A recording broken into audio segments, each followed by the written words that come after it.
white women in white collar and creative industries, please situate yourself in the power structures that you are in. You are not just an individual operating in a chaotic cosmos all by yourself. You are part of a power structure. And in the same way that you as an individual are not responsible for fixing every form of oppression you experience in the workplace and every bias you experience in the workplace, you are also not completely absolved of responsibility for your role in the power structures that currently exist. Welcome to Problem Performers, a podcast about professionals who challenge the status quo at work. I'm Rebecca Weaver, and yes, I too have been labeled a problem performer at least once or twice in my career. But looking back, I now wear it as a badge of honor. In fact, all the most interesting people I know have earned this label at some point. In reality, these are the people who challenge their workplaces to be better and do better. I think we should all aspire to be problem performers in our work lives, because the only way to make real change is by shaking things up. So let's get started. So today I have two spectacular ladies with me, Jeannie Yandel and Eula Bynoe, hosts of the podcast, Battle Tactics for Your Sexist Workplace. Yes, I have wanted to have them on Problem Performers for a long time. So this is a big day. And as I told them earlier, I even did my hair for them. You look great. Thank you. Mm-hmm. If you haven't discovered their podcast yet, it is truly a must listen for anybody who wants to battle sexism and racism in the workplace, which should be everyone, to be clear. Jeannie is a longtime public media journalist who cannot get rid of her Chicago accent, even though she's lived in Seattle for more than 2 decades. And Eula Bynoe is a full-time Black woman and mother and birth doula and equity educator. Mm-hmm. And yes, Eula does rhyme with doula. Yeah. That was really clever of you. No, for real. So it just happened that way. Collectively, Eula and Jeannie love Steven Universe, Harry Potter, but definitely not its author, and Dick's Drive-In. They disagree about whether to get tartar sauce for their fries. And I have to say, I vote no if you guys are looking for a tiebreaker. Oh, you just blew Eula's mind in not a good way. I will say tartar sauce and fries are delicious, just not every time. Sorry, Eula. Oh my God, I have to stop. I'm not trying to break up with you. This is like a terrible thing to say right now. I'm stopping. It's okay. I just am more emotional than people realize sometimes. It just takes a second. Oh, betrayal is really hard. Oh, buddy. It's like... I had no idea what I was wading into. It's like, just, Okay. I'm sorry. It's okay. There are people out there right now. Should I revisit my vote? No. There are people out there who know I'm right. And that's all that matters. It's true. Okay. Well, Jeannie and Eula, thank you so much for being here. Do we need a moment? Do we need a moment for recovery? Jeannie knows I'm really sensitive. Like, when something really knocks me over, it takes me like a whole second. I'm so sorry. No, but it's a weird trait of mine. But also, the things that mean the most to me hit me the most. And so tartar sauce to me is like, how can you not? It is good. I just can't do it every time. It is good. It is. I know. I have to stop talking. It's like I'm trying to walk back what just happened. But that's like saying like to me, that's like saying mochas with whipped cream are good, but I just can't do it every time. But I also only get a mocha like once a week. Okay, that's a fair point. That is a fair point. You only like it to be good once every a month or something? Okay, I guess. I am so sorry for diving into something so personal without having a clue. This is maybe a good metaphor for how we interact with our coworkers. Yeah. Ooh. Right? Yeah. Beyond. Oh, yeah. That's funny.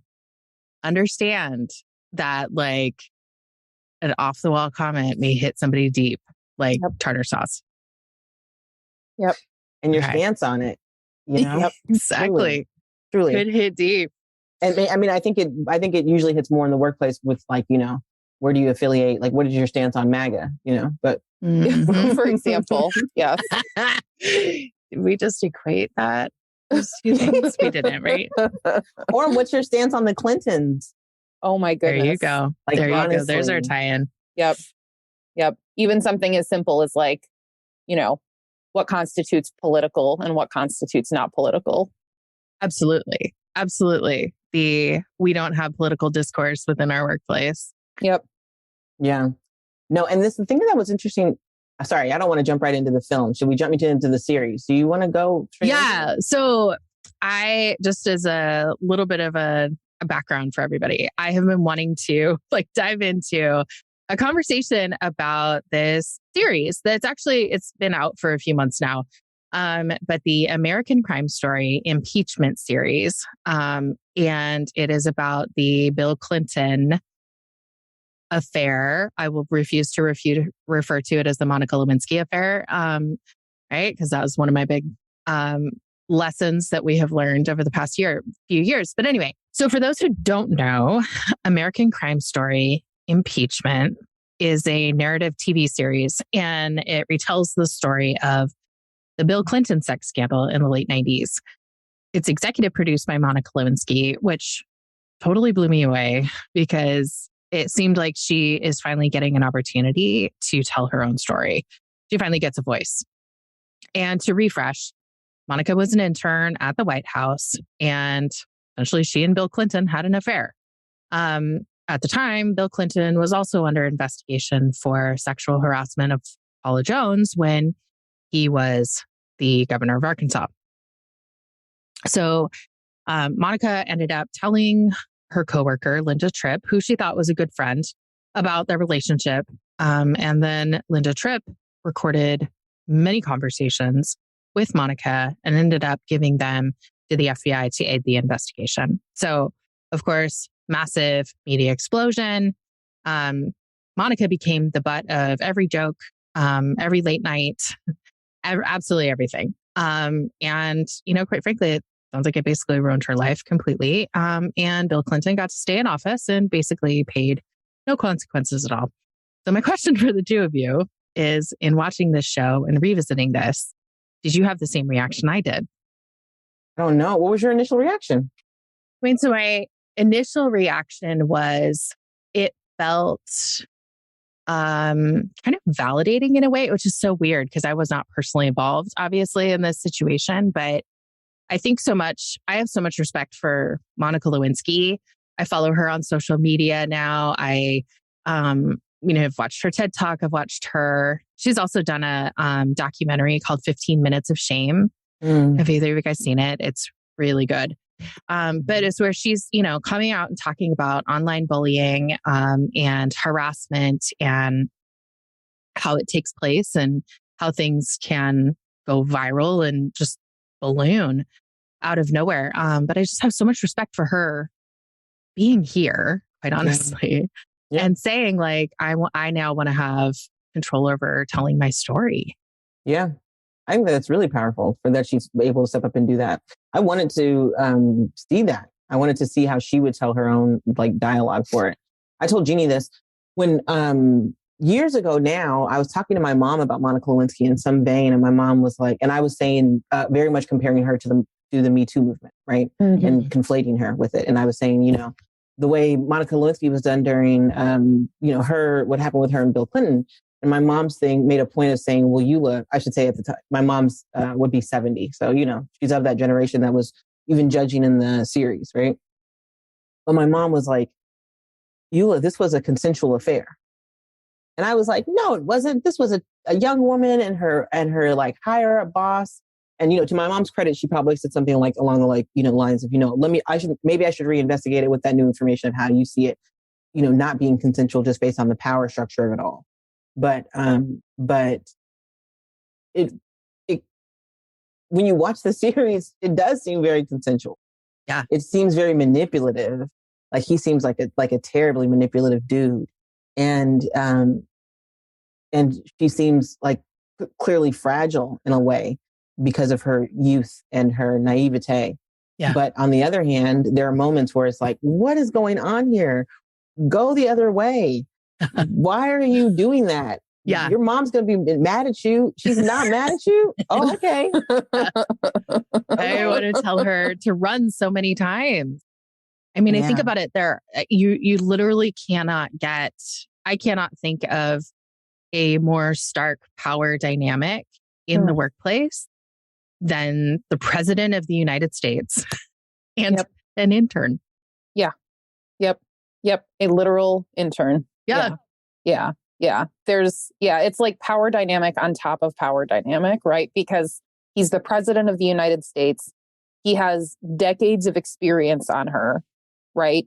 He's at this point extremely well versed in what like romance is supposed to look like and what the prince is supposed to do to win the unassuming princess, right? He chooses her. He makes her feel special. There's all of that stuff that happens too. Yeah. I mean, I hadn't thought about this in a really long time. I had remembered, I was younger than Monica Lewinsky was when that was happening. I think I was in middle school, but, or maybe high school. I was in high school, but, high school too. Yeah. Yeah. I was 12, I mean, I could remember. What year was this? Mid 90s. Yeah. Yeah. So, it broke in the mid 90s. So I guess at that point I had actually started college, but, I could remember some of the details of that story and sort of how he made her feel special and feeling that weird thing of, having been raised that like part of the thing you're supposed to do as somebody who presents as a femme in this society is you're supposed to be chosen. You're supposed to be chosen. Yeah. And I can remember being like, wow, he chose her. I mean, at that age, like, if she was given any of the messaging I was given, she thought she was like knocking it out of the park in terms of what society told her to do. Like she was chosen by the president. You know what I'm saying? I don't know. And played the saxophone. I mean, it does not get any better than that. Yes, no, I mean, people have said like he's incredibly charming in person, and you can see that. Which Clive Owen playing Bill Clinton, by the way, totally is that blew who that me. is? I couldn't figure it out under the makeup. Yes, it was. Clive Owen. He's so good. No, it was really that really good. Like he has the whole like cadence of his speech down so well. But yeah, he's incredibly charming. You can see that. But you're right, Jeannie, I had not thought about the like being chosen.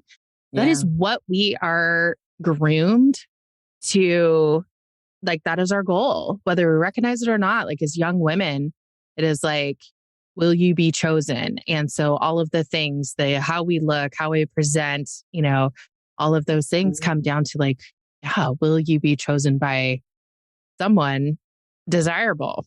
Yeah. It's a real yuck. Yeah. Yes. Yeah. Yuck in a nutshell. The other thing that really struck me as I was watching this again, because I had not necessarily thought about it in a while either. And so revisiting kind of all of the details of the story and how it all came about. Eula, you were talking earlier about whether it was consensual or not. And I read another interview with Monica Lewinsky. She's still very insistent that it was a consensual sexual relationship. Yeah. And yet I talk to companies about this all the time, about the effects of power dynamics within the workplace. And this question of, if there are significant power dynamics at place, could it ever really be completely consensual? Like, is that really possible within a workplace? And that is something that I think a lot of folks in business that I work with don't necessarily think about. I also wonder too, though, like whether deciding that something, I understand that for legal reasons, like there are reasons to make sure like that to talk about whether something is consensual or not, but that's also not the biggest in my mind. Like that's a detail that obscures a lot of other stuff here, which is like beside the point. One of the people in this power dynamic, can then like seriously hamstring the other person's future work prospects, reputation, like, ability to make money. Which we have to do because high capitalism, what's up? Like, so that I understand why consent is a huge part of this conversation, but it shouldn't be the only part of the conversation, right? Like there is a reason why, like, you know, we didn't hear from Monica Lewinsky in forever. Yeah. You know, like, was she able to get a job at that point? No, I mean, also, she's the one who was moved. She's the one, right? And then, her job prospects, I mean, were trash for probably decades. Yeah. But you know, what's interesting too is that the bullying, here go the dogs.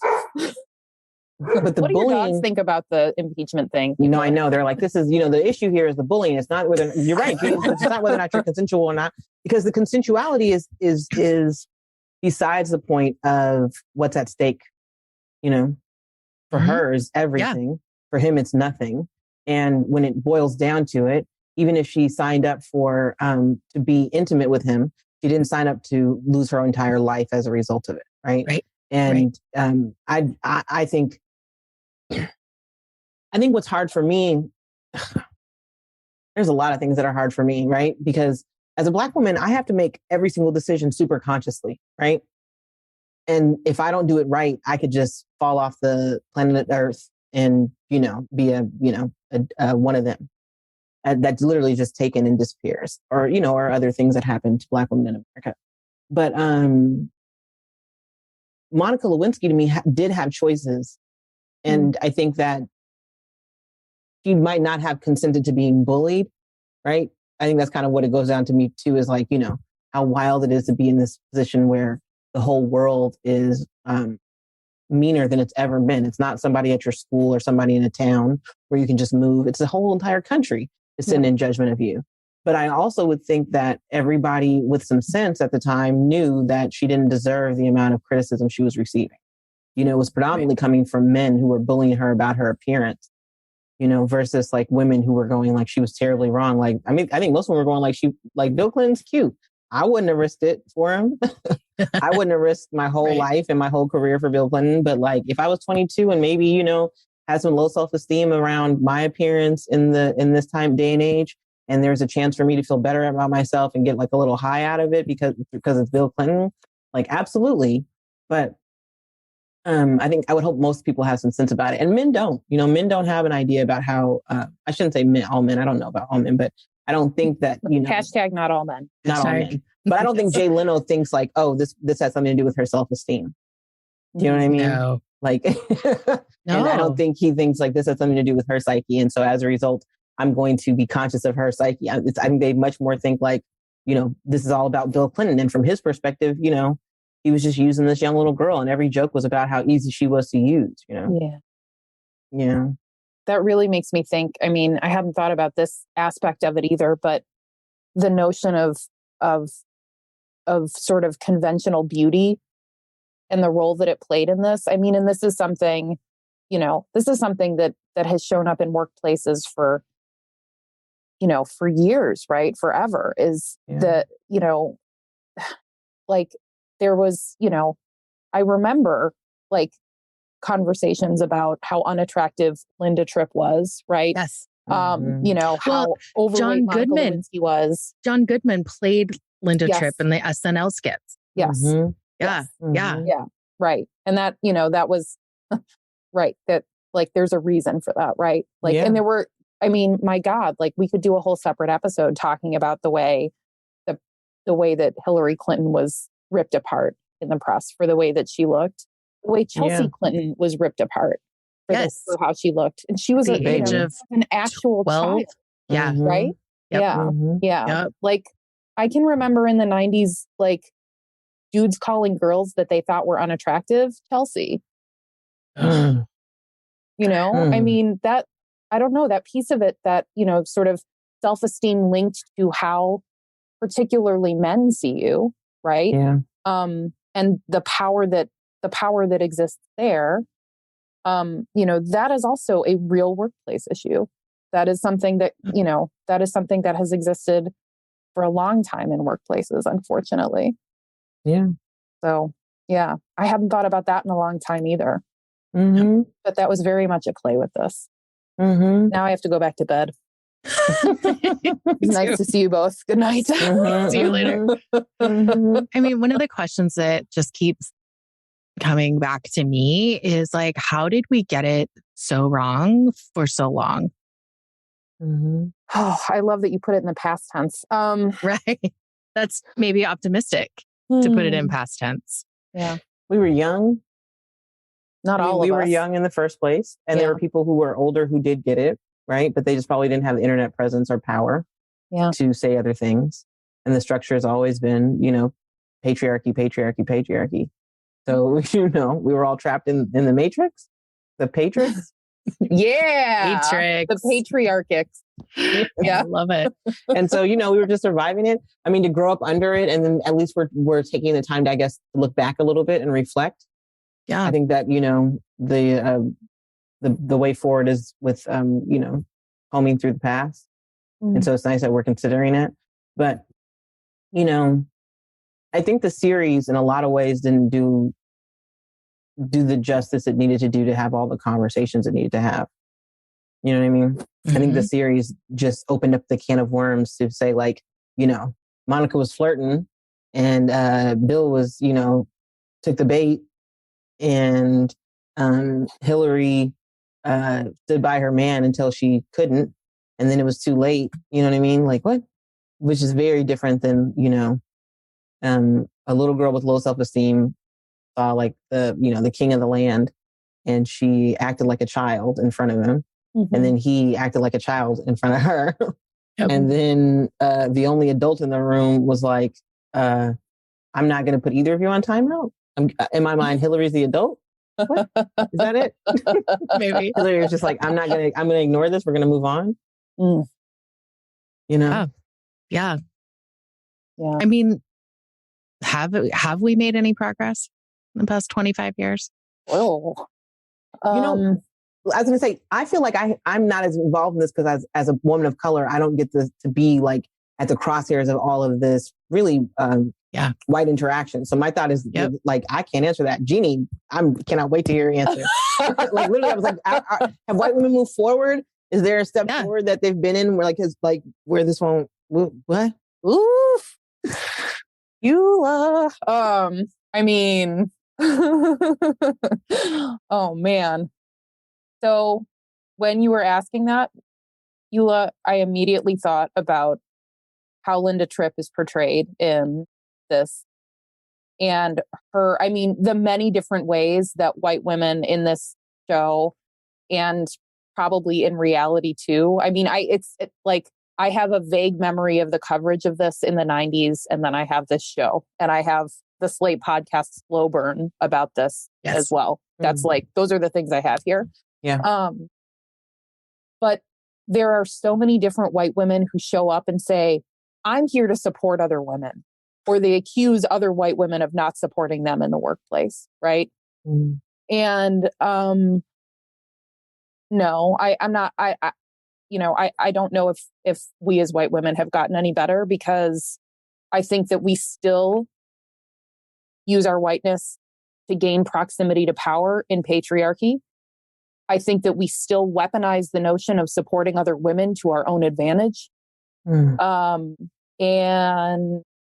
I think we still will paint ourselves as the victim when it's advantageous.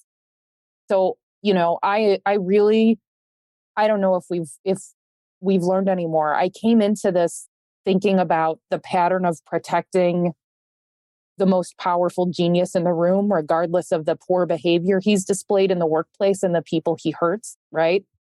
Joe Rogan is not the exact same situation here, but he's sort of the most recent example of this. But I hadn't, Eula, until you asked, thought specifically about white women and whether we've gotten any better. And I feel like the answer is probably no. Yeah, I have to agree. I do, maybe this is the hopeful side of me, feel that there's more awareness, which I suppose, it's not enough, but it's a start, I hope, that it does feel like there's more awareness and more conversation about this. It's just not nearly enough. And it's not nearly enough places. And I feel like the past couple of years, it's sort of driven that out, at least for me as a white woman, in some of my, whether it's family circles or, calling family members out or in to have really important conversation. And there is still far too much like resistance to even having the conversation, let alone doing something about it. Yeah. I would also say as like in terms of, this is like my friend Phyllis Fletcher calls this anecdata, which is like what you hear from your friends. And then you say, well, this represents a larger something, right?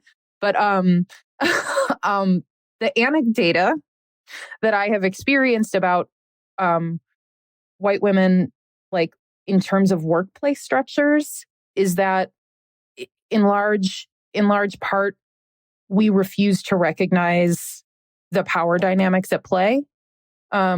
Whether it's because we're legitimately ignorant of it or there's something else happening there, but, ignoring or refusing to recognize a power structure at play and our role in it.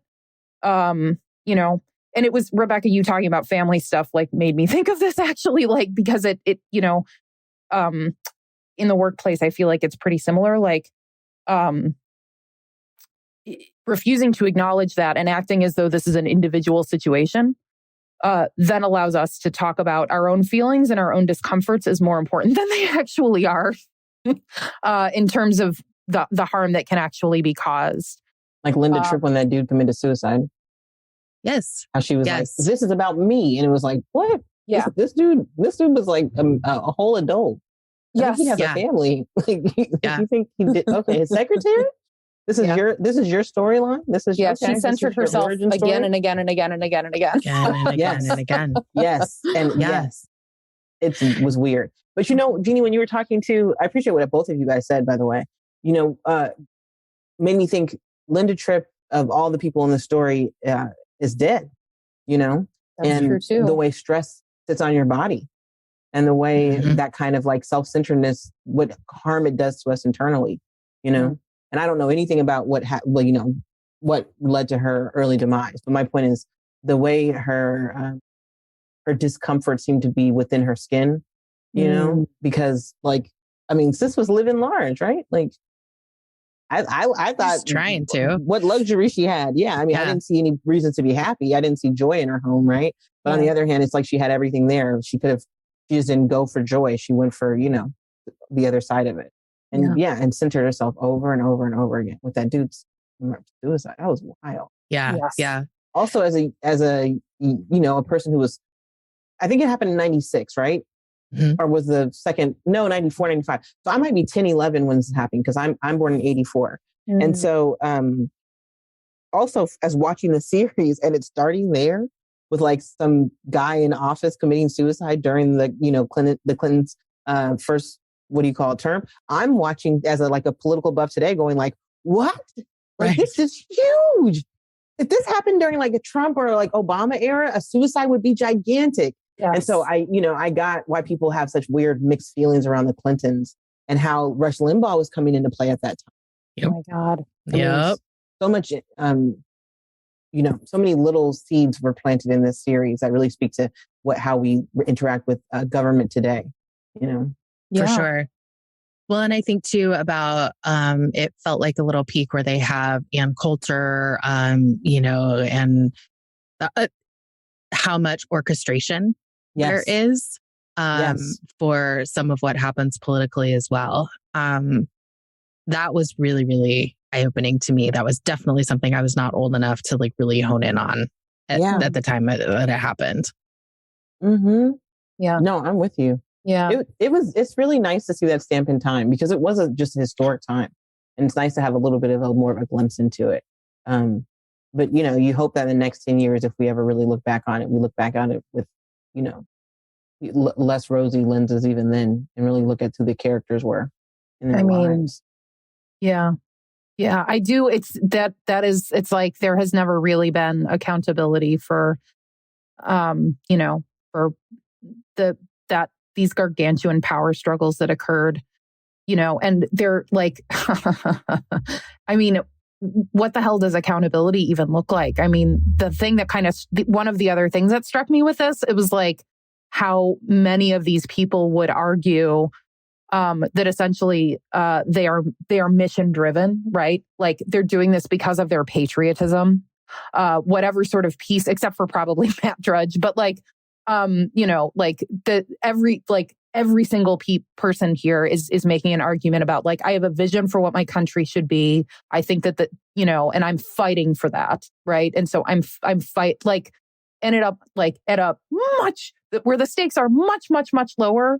I do think that there is something in common there with the people that you meet in some workplaces who talk about caring very deeply about the mission of the place where they work, right? Caring very deeply for, you know, what that workplace exists to do.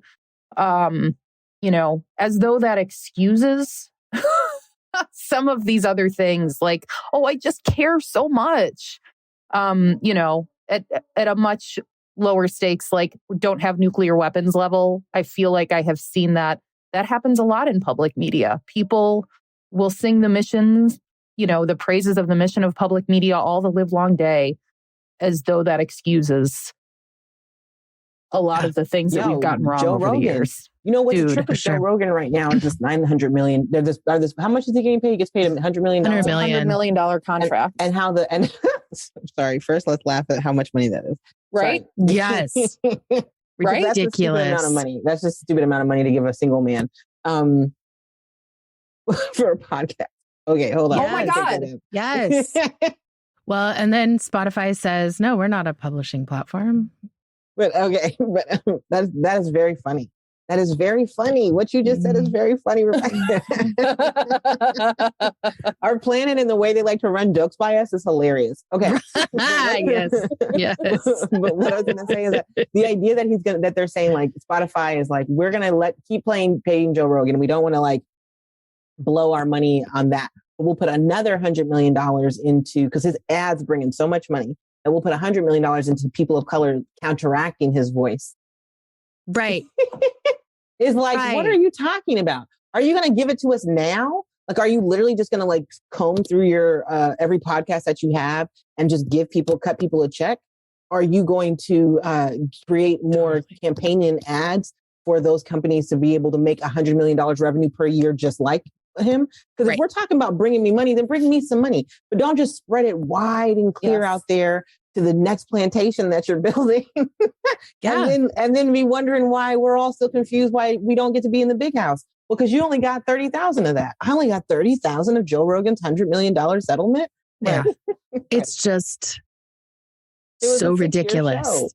Yeah. So ridiculous on so many levels. Yeah. Yeah. But it's so true. People just want these big powerhouses just want to push it all away. And companies don't realize how often they are the bad guys in situations because of how much they're looking to create their mission of freedom of speech. And in doing so, letting somebody, use the N-word all day long, tell people that vaccines aren't killing people, and and all the other misogynistic things that happen on that show. It's a wild thing. And it also the way it, it's just Rush Limbaugh 2022. Absolutely right. Absolutely right.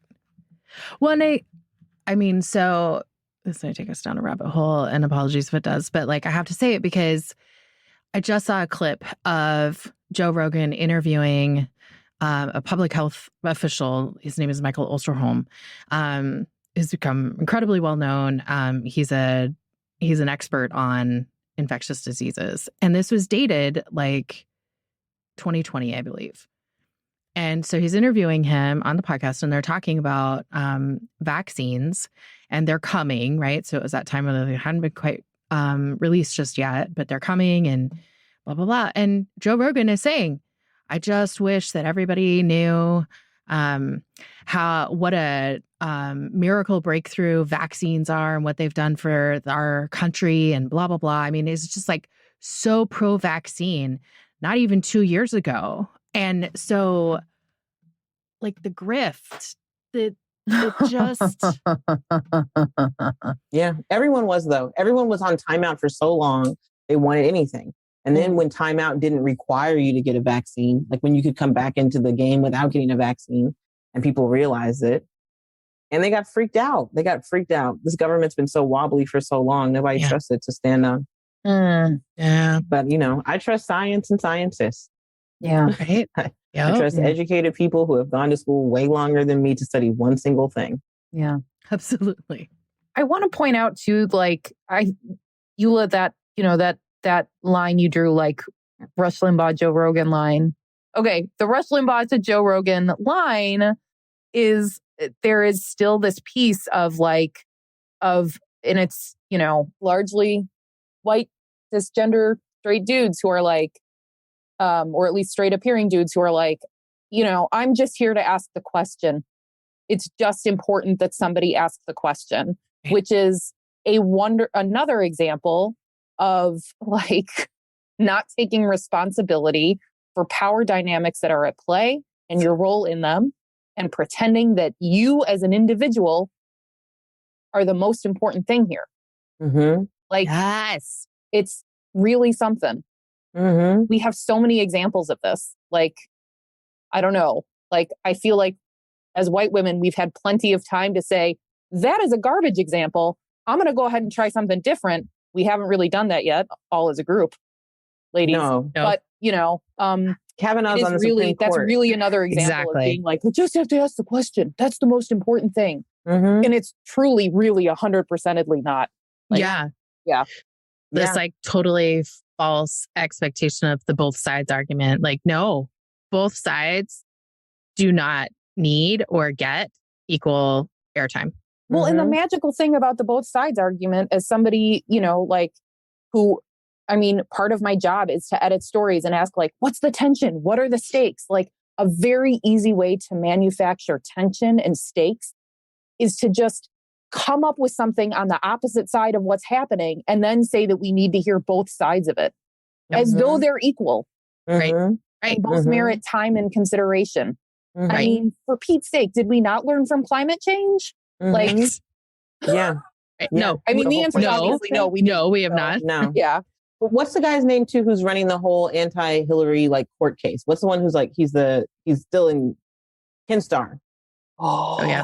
Ken Starr is completely that in this, right? We have to figure out all the details. We need to know everything. Well, it's just that they had a relationship. Well, give me more.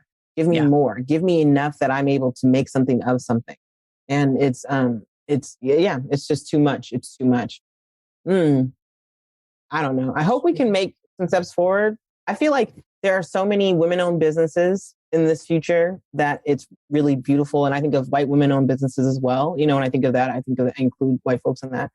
And I also think of there are so many more white women who are in positions of power, even if they don't use their power adequately, if that makes sense. Because I think that when we're looking back at that, at the time of the series, Ann Coulter is really the only woman besides Hillary that like, you're really like, oh, these people are like game players.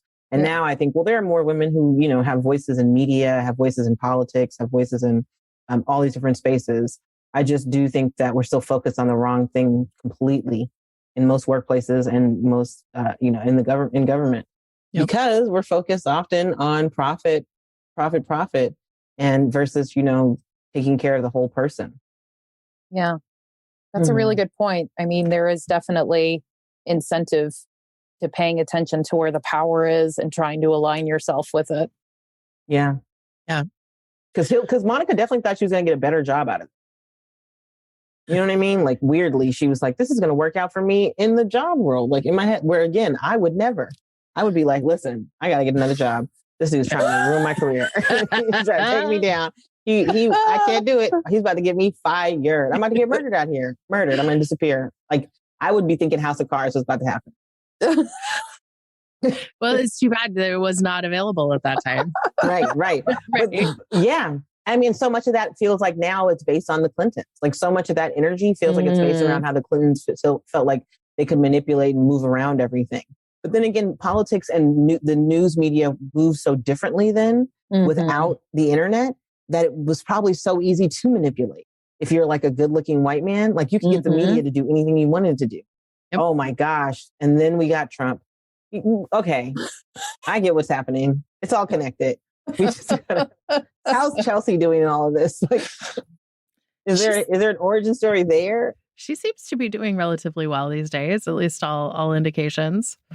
But she's another one who I think has figured out how to push back, on a lot of the criticism that she got, and totally unfairly as a child. But yeah, you're absolutely right.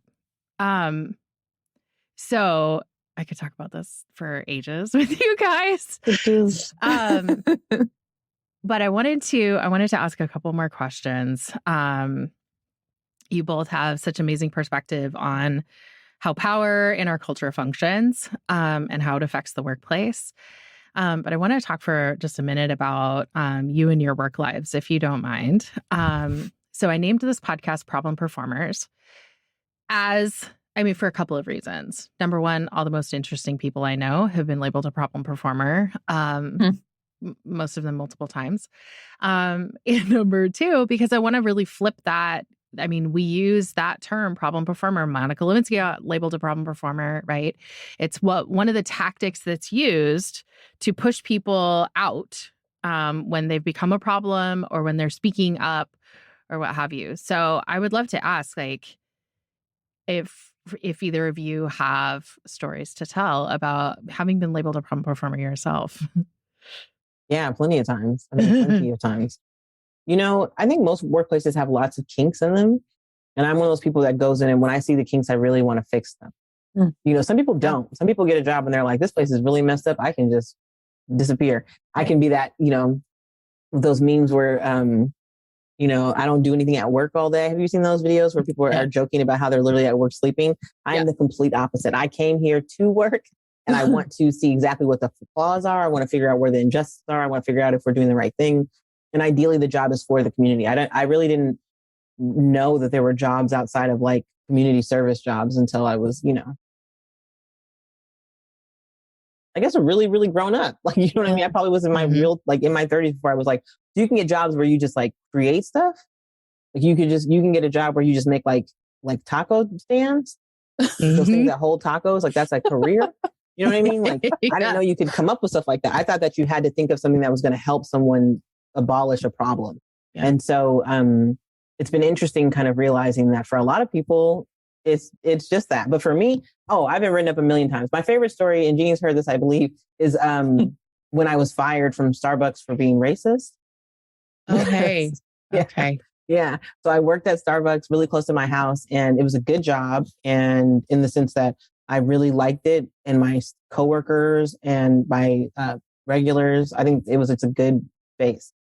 And then there was, this is funny to say it like this. There was a Linda Tripp energy that came into the job.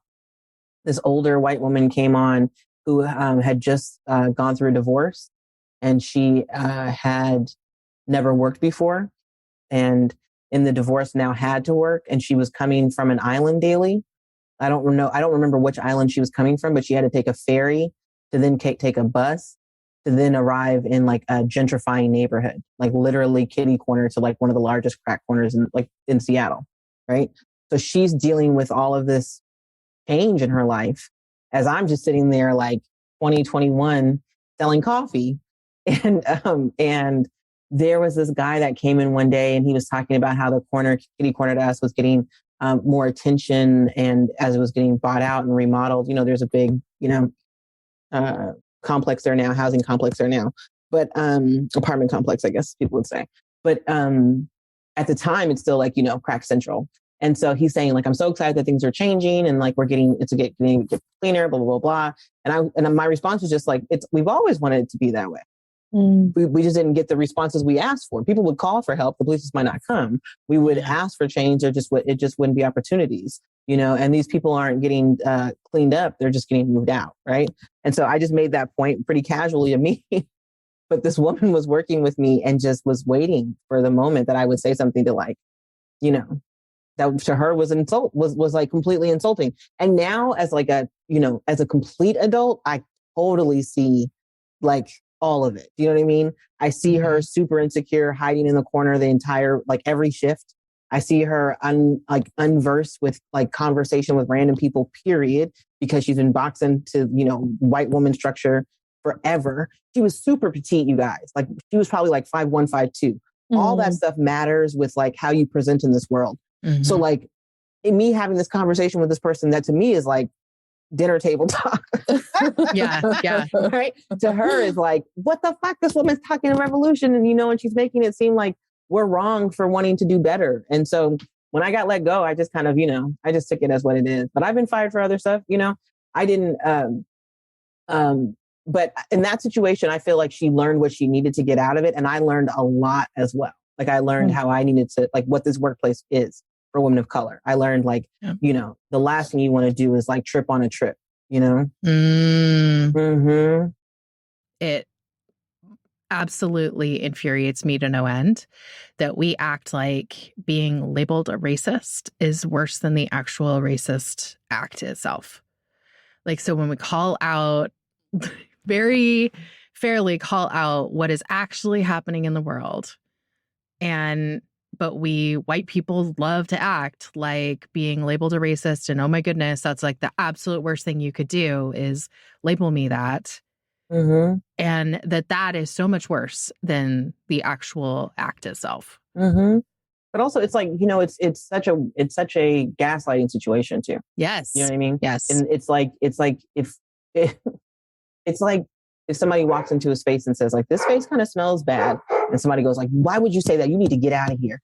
It's like, no, I think I came here to tell you that there's something that doesn't smell bad in here. Like, the problem starter, the person that, that's making the most problems in the situation is the person who's just pointing out the issue.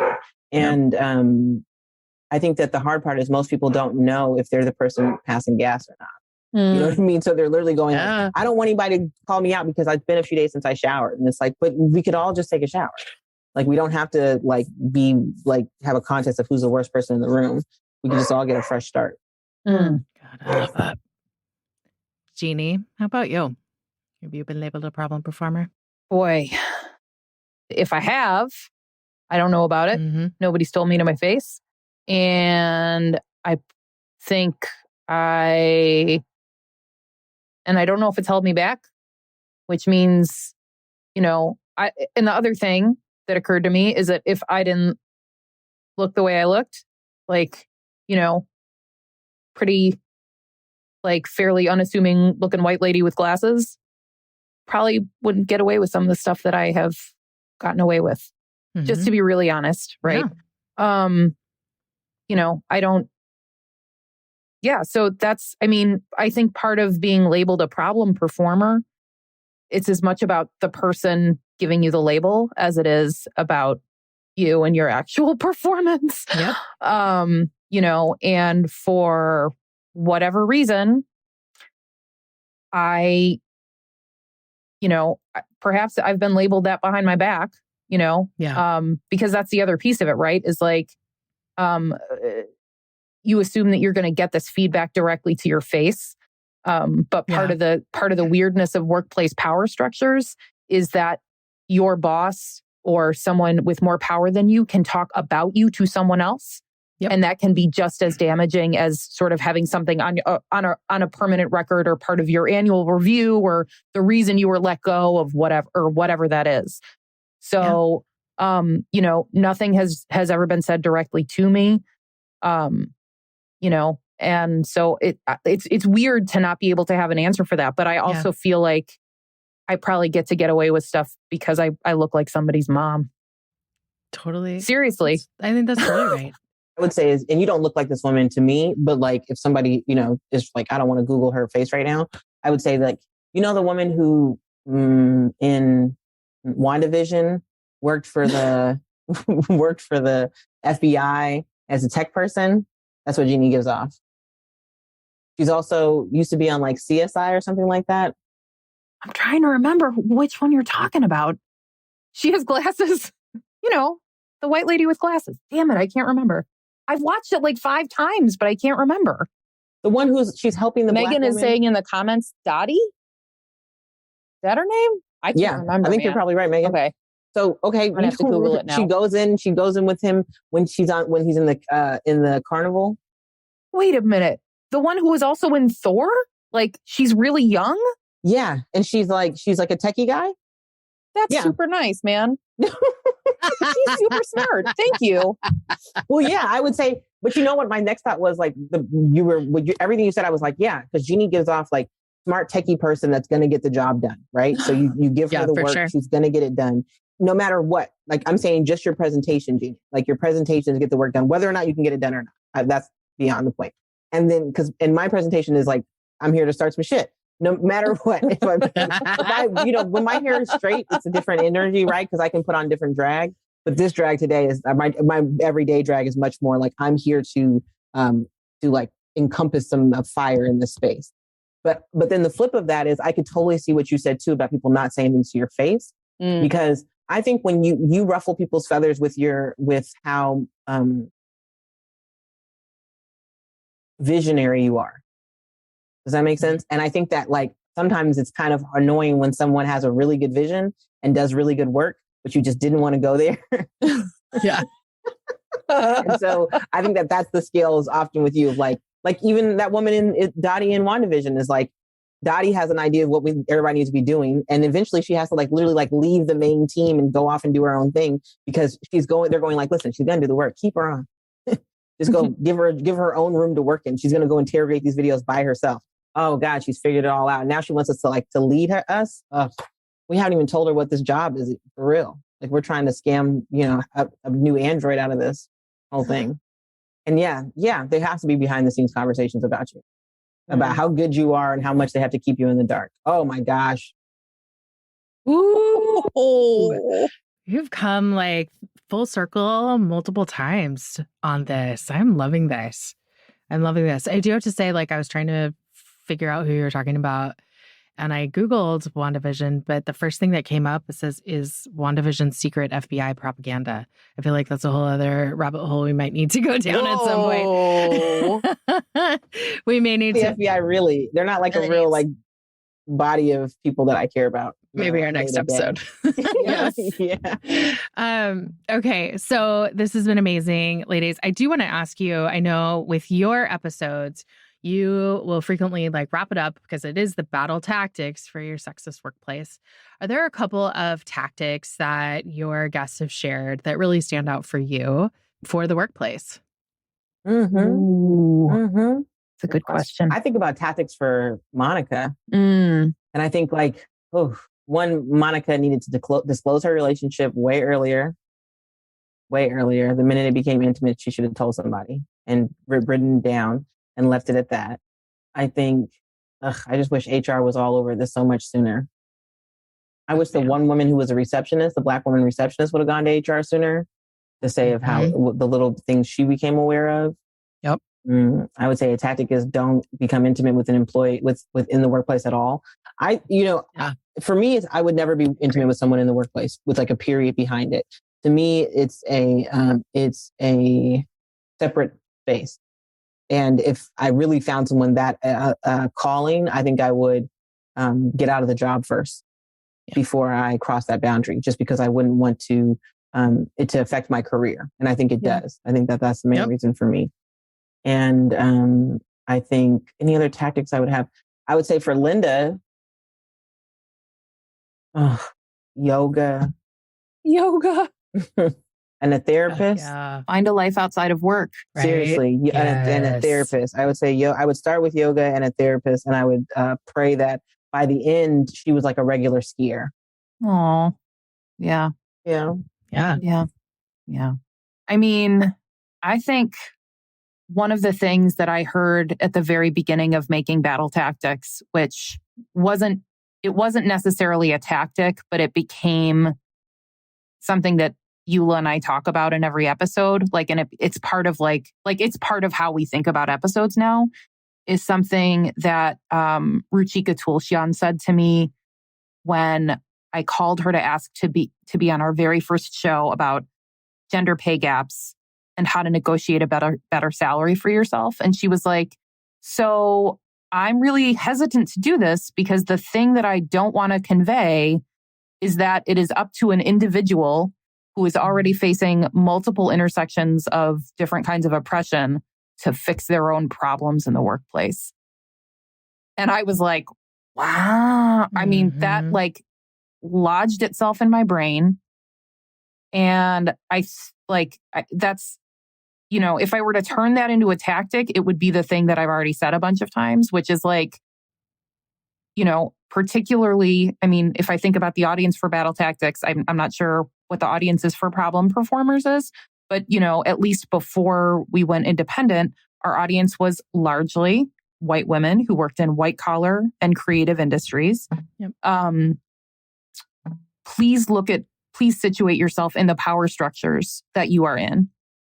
And what you are not just an individual, like operating in a chaotic cosmos all by yourself. Like you are part of a power structure.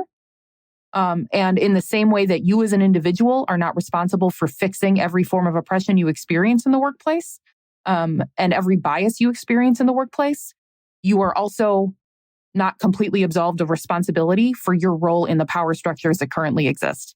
Right. So it doesn't fit on a pillow if I were to try and embroider it, but that's my tactic. I love it. I feel like it's really low key, just like unionize. Look, we're not allowed to say on a pillow. We're not allowed to say because we want to live long lives. We're trying to be great grandparents, and we're not trying to go down at the hands of the FBI just because we said union. That's right. That's right. What if Wanda was anti-union propaganda? Ooh, I just blew my own mind. I don't know. The Avengers are a union. That's a really good point. It's a union run by like Steve Jobs, though. You know, like Tony Stark is basically. Look, I know we're going way off topic here. We could spend a long time talking about this. Yeah. Tony's dead. Yeah. It's like, imagine if Bill Gates started a union. That's what the Avengers are. But now Tony's dead, Jeannie. It's about to get hella black. Mm-hmm. That's a really good point. It's about to get brown. It's about to reflect our country. Mm-hmm. Yeah. And if the X-Men come into play, it's about to get very woman. I've been thinking about that a lot, actually. I think about it all the time. Which, Rebecca, you got to promise us if X-Men like comes back full force, or if they make like another Marvel movie for Miss Marvel, you have us back. Yes. Mm-hmm. Yes. Done. Well, and there's going to be a series. They're going to be doing a series on the Miss Marvel comic book. Oh my God. Yep. Yeah. Yep. Would love to talk about that. Yep. For sure. Book it. It's done. Nice. Yay. Ladies, thank you so much. One last thing. I have told people we will absolutely link to your podcast in the notes, but where can people find you if they want to connect with you online? My Instagram is Eula Lorene. Lorene is Lurene. I should spell Eula too. Eula is Eula. So EULALURENE is my Instagram. It's my Twitter is Eula Scott Bynoe. Bynoe is BYNOE. So Eula Scott Bynoe on Twitter. I, engage with them as much as a person should/shouldn't. Hardly ever, because you're smart. Yes. That's way too much on Instagram. I'm not going to judge you for that. You have a beautiful, beautiful, beautiful son who I need to see pictures of all the time. So just, you have to stay on Instagram for that reason. Yeah. Thank you. So yeah. Thank you. Yeah. And you can find the podcast on Twitter and Instagram at BTSW Podcast. And I am on Twitter at Jeannie, Jeannie, Yandel, Yandel. I tweet a lot about TV shows because that's basically all I do in my free time is watch TV. All right, ladies. Again, I can't thank you enough for this whole conversation. And I do have to wrap it up and say, I am sincerely sorry for where I started this whole conversation by just hitting at a very sensitive topic. I had no idea was so sensitive. So I am sincerely sorry for that. It's okay. You'll make it up to me. We'll all go out. We will get tartar together when we're together. And I'll just act like like it never happened. Yep. Okay. For real. I appreciate that. They're non-tartar people when we're not together. When we're together, when in Rome is how they say, that's how they put it. Okay. And they respect that this is, I'm from Seattle. I'm from here. You people are imported. And you guys just making random decisions. You non-charter people. No, for real. Okay. It's not fair to have very generous. It just seems like it's like going to Chicago and talking about your hot dogs. Like, do I have a right? Jeannie, do I have a right to talk about your hot dogs? Are your hot dogs good? Are they even good? Do you have to put salsa on them? I think they are. Oh, they put salsa on them? Salsa? Salsa? Get the hell out of here. We don't put salsa on our hot dogs. What do you put on your hot dog? You put grainy mustard and you put sport peppers and you put onions and you never put ketchup. And celery salt. They're really good. And celery salt, but never ketchup? Okay. Ketchup? See, now you're just trying. Now this is the tartar anger coming out here. I know what this is. It is. It's justified. Downhill. Justified. All right. Ladies, thank you so much. Thank you very much, Rebecca. Bye, Jeannie. Love you lots. Bye, y'all. Love you too. Bye. Problem Performers is a production of HR Uprise Media, part of an organization built around a single question. What if you could have HR that works for you rather than your boss? Well, now you can with your own HR Uprise coach. Get affordable, confidential advice from an experienced HR pro who works only for you. Learn more at HRUprise.com. And hey, employers, we've got you covered too. HR Uprise provides independent investigations, harassment prevention training, private employee coaching, and much more. Email us at hello@HRUprise.com or visit our page at HRUprise.com. Thank you for listening. We'll see you next time.